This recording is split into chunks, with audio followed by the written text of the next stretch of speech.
Okay, students, synonyms in context.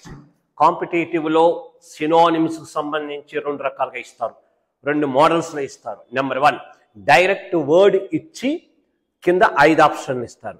Meaning రాబడితే సరిపోతుంది. కానీ కొన్ని విషయాల్లో ఈ సెకండ్ మోడల్ ఒక సెంటెన్స్ ఇచ్చి సందర్భానుసారం మనం చూసుకోవాలి. సందర్భం ఏదైనా దానికి సినోనిమ్ ఎదుకాలి. చూడండి, a bone got stuck in his gullet. Gullet, bone stuck అయిపోయింది అతని యొక్క డాష్లో. ఎందులో?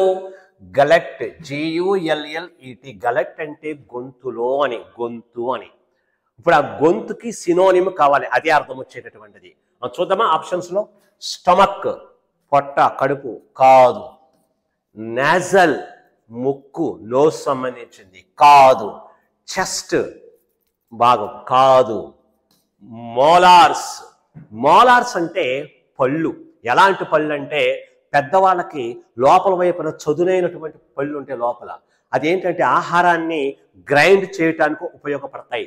దాన్ని ఏమంటారంటే మోలార్ అంటారు. మోలార్ టూత్ అంటారండి. కాబట్టి ఇది కూడా కాదు, అది బాగానే ఉంది.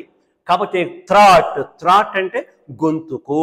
అంటే గలెట్కి synonym throat. Throat is the correct answer. That is the synonym of gullet. Have you understood? Yes, thank you.